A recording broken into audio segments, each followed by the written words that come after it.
Tonight, there is breaking news just as we come on. A major Category 5 hurricane is now about to hit the island of Jamaica. Winds 175 miles per hour, potentially the most powerful storm to ever hit the island. It could bring 40 inches of rain. Residents, tourists, Americans bracing for life-threatening flooding. Hurricane hunters in the air forced to turn back. And here in the U.S. tonight, the emergency in Florida, entire communities underwater. Another storm bringing nearly 20 inches of rain, homes and roads destroyed, the wall of an apartment building collapsing. Ginger Zee is tracking it all. Also tonight, here the dramatic video, the high-speed motorcycle chase playing out on live TV, the suspect hitting speeds more than 150 miles per hour, appearing to pull out a gun mid-chase. This ends with a violent crash. Tonight, day 27 now of the government shutdown, affecting millions, tens of thousands who have been furloughed, thousands going without pay, including air traffic controllers. They're now setting up food banks at the airport. Congress is still getting paid. Tonight, President Trump in Asia saying the U.S. and China have agreed to the framework for a trade deal. And the president revealing he's had an MRI. The president is asked, what were doctors looking for? Two back-to-back crashes involving the U.S. military in the South China Sea. A Navy helicopter and a fighter jet both going down 30 minutes apart. Tonight, the images coming in from the scene of a tense standoff now lasting for hours. There's been a deadly workplace shooting. Authorities say 2 supervisors have been killed in what we've learned. Tonight, the former deputy on trial for shooting and killing Sonya Massey in her kitchen. What he testified today when asked why he didn't use a taser instead of a real gun. There's been a major break tonight after the heist at the Louvre in Paris. 2 suspects under arrest. Was there inside help? A former NFL MVP charged with DWI tonight. Meantime, the loss of an NFL favorite just 2 weeks after he made an emotional plea for a kidney.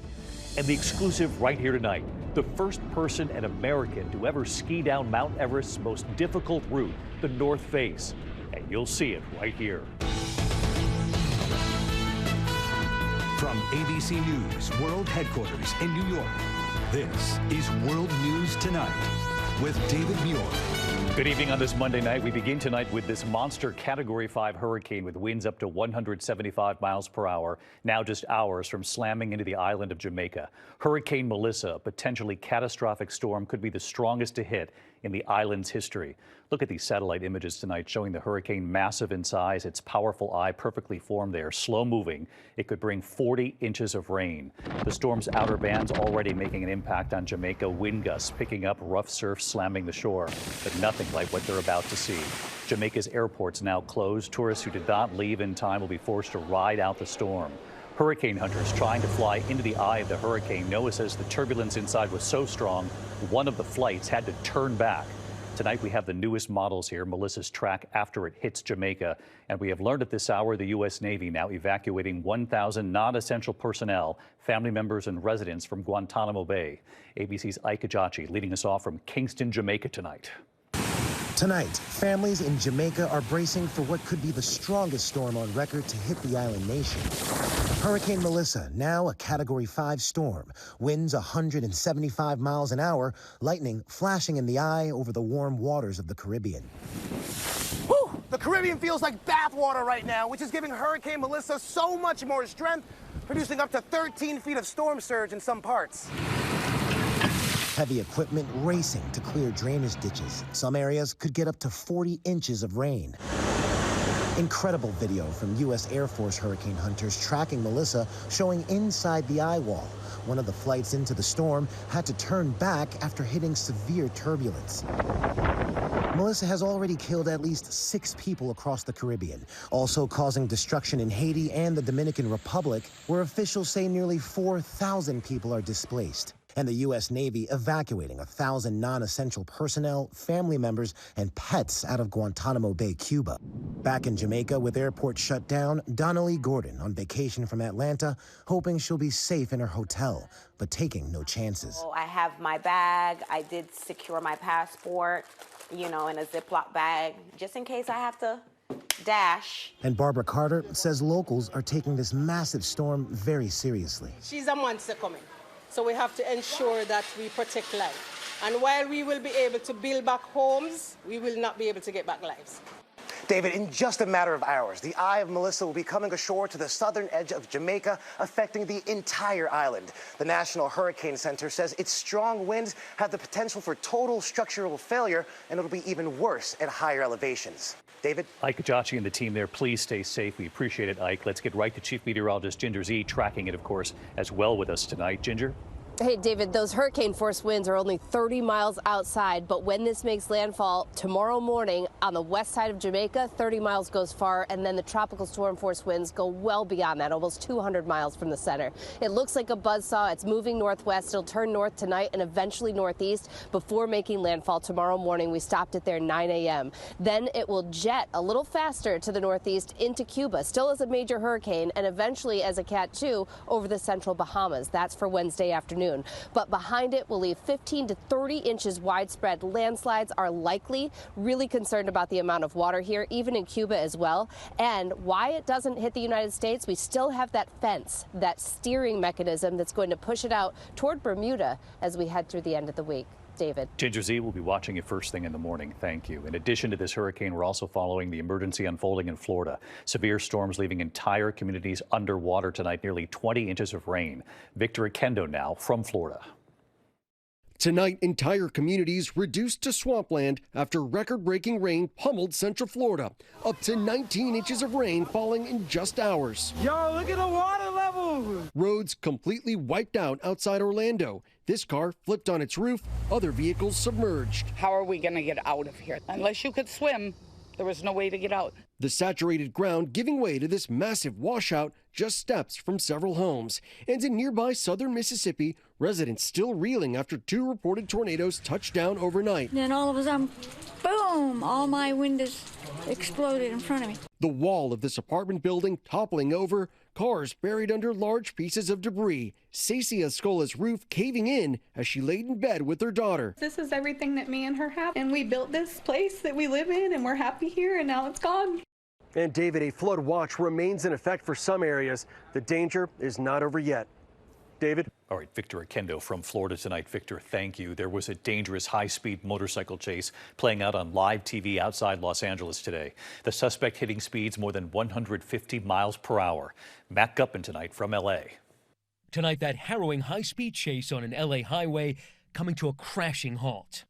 Police saying this armed motorist sped away from a shooting of a San Bernardino County Sheriff's deputy, reaching breathtaking speeds just east of L.A., first exceeding 100 miles per hour, then 130, and even faster. With officers in pursuit, the suspect banked a U-turn, and when he noticed a motorcycle officer on his tail, he cranked the throttle, only slowing to pull out a handgun. You see him rack a bullet into the chamber in full view of the news helicopters, and then he's riding without using his hands. Until an off-duty deputy trying to help swerved into his lane on purpose. The bike smashed, the rider thrown, police swarming. After detaining him, medics there for first aid, the rider even able to sit up, airlifted to a nearby hospital. David, a short time ago, law enforcement said that suspect, that motorcyclist, had earlier this afternoon held a woman at gunpoint, and then he shot a deputy sheriff. That deputy was transported to a hospital, but we have now been told he has passed away. David. Matt Gutman on this tonight. Thank you, Matt. Tonight, day 27 now, the government shut down, tens of thousands going without pay, including air traffic controllers. They're now setting up food banks at the airport. Jay O'Brien on the Hill for us. Tonight, tens of millions of Americans feeling the pain of this 27-day-long government shutdown like never before. Air traffic controller shortages triggering delays in Los Angeles and a ground stop in Austin. More and more air traffic controllers calling out sick, forced to work without pay.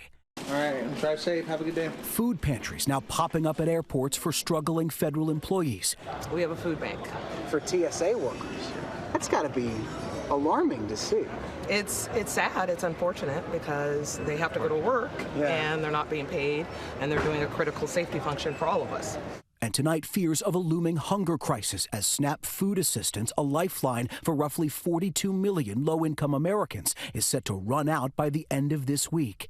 In Michigan, Simone Wilkes, a single mom of 2 young boys, worries how her family will get by without federal food assistance. My stomach dropped because I'm already struggling. I'm already stretching food. It has been days where the kids will eat and I'll just survive off water, because that's what I'll have to do in November. At this pop-up kitchen serving unpaid federal workers in Washington, D.C., we met dozens fearful the shutdown could drag on for weeks. You don't have a lot of faith in Congress to end this?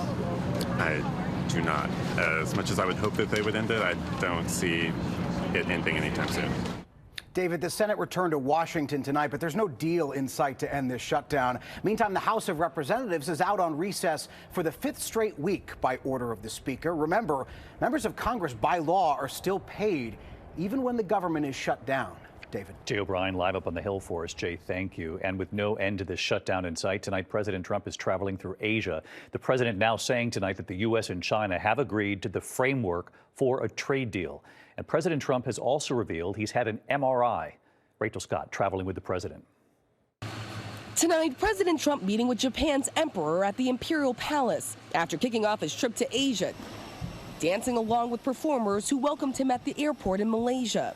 It's all leading up to a high-stakes meeting with Chinese President Xi Jinping. More than 6 months after he launched his trade war with China, President Trump now says a deal could be at hand. But nothing has been agreed to yet.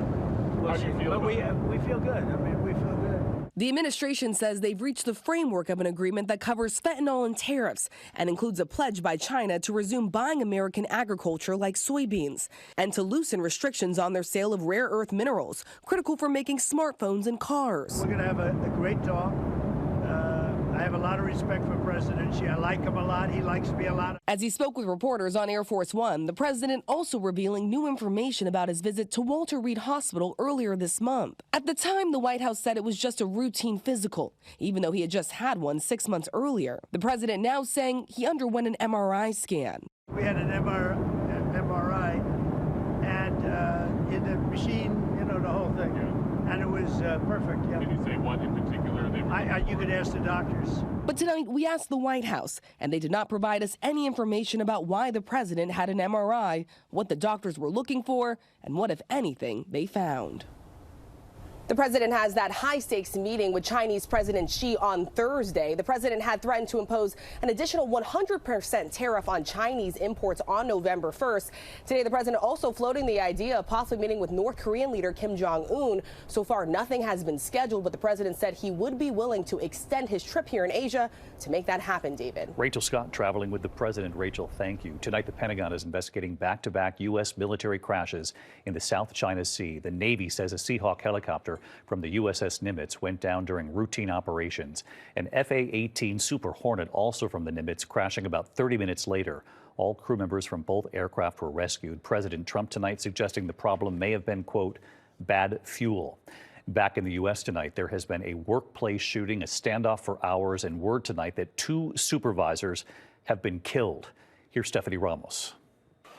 Tonight, the tense hours-long standoff in Cleveland, Tennessee, after a deadly workplace shooting. Caller advised they heard a gunshot. They've got a female screaming. The horror unfolding shortly before 10:30 this morning. Gunfire erupting at the Barku Plastics plant just outside Chattanooga.